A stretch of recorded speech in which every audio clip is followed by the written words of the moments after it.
Dear friends, it is an honor to be addressing the 6th Indo-Japan Samvad Conference.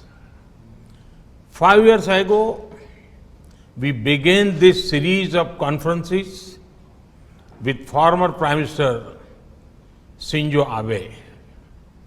Since then, Samvad has travelled from New Delhi to Tokyo, from Yangon to Ulaanbaatar. In this journey, it has remained true to its fundamental objectives: to encourage dialogue and debate, to highlight our shared values of democracy, humanism, ahimsa, freedom and tolerance, and to carry forward our ancient tradition of spiritual and scholarly exchanges. I would like to thank the government of Japan for their constant support to Samvad. Friends, this forum has done great work to ensure, promote the ideas and ideals of Lord Buddha, especially among the youth. Historically, the light of Buddha's message spread out from India to many parts of the world. However, this light did not remain static. In each new place it reached, Buddhist thought continued to evolve further over the centuries. Because of this great treasures of Buddhist literature and philosophy can be found in many different monasteries across many different countries and languages. This body of writing is a treasure of humankind as a whole. Today, I would like to propose the creation of a library of all such traditional Buddhist literature and scriptures. We will be happy to create such a facility in India and will provide appropriate resources for it. The library will collect digital copies of all such Buddhist literature from different countries. It will aim to translate them and make them freely available to all monks and scholars of Buddhism. The library will not only be a depository of literature, it will also be a platform for research and dialogue, a true samvad between human beings, between societies, and between man and nature.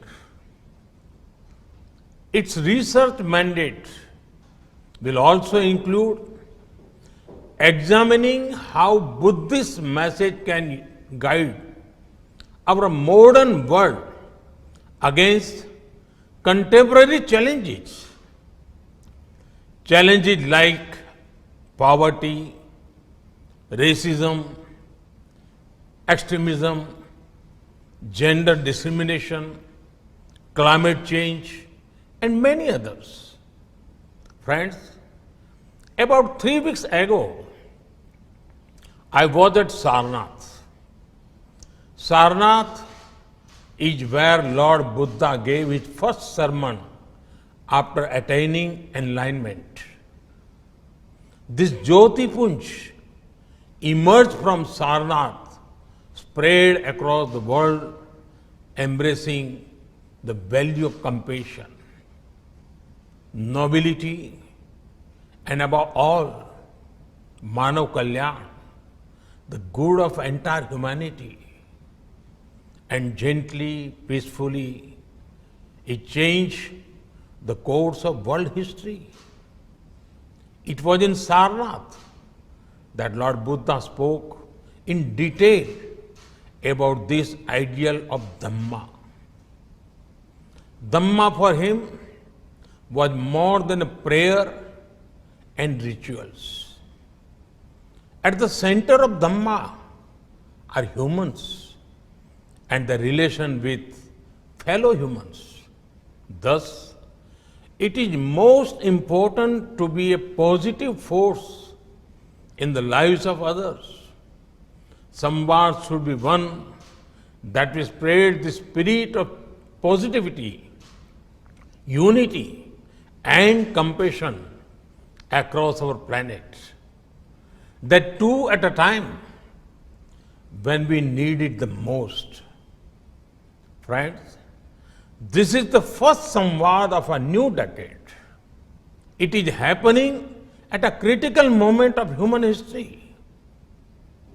Our actions today will shape the discourse in the coming times. This decade and beyond will belong to these societies that place a premium on learning and innovating together. It will be about nurturing bright young minds who will add value to the humanity in the times to come.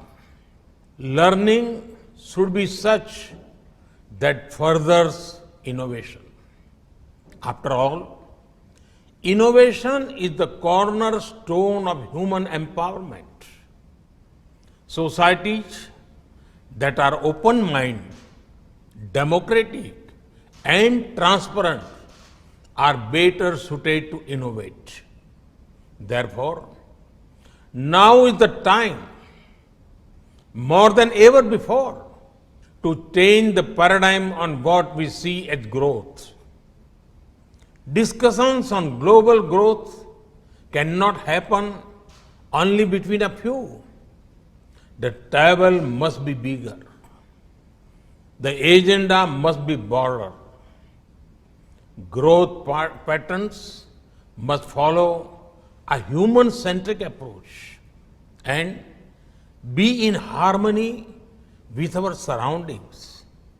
Friends, it is rightly mentioned in the Yamak Baggo Dhammapada, Nahi Beren Berani Sammantit Kudachan Averena Cha Sammanti Esha Dhammo Sandantano. Hostility will never achieve peace.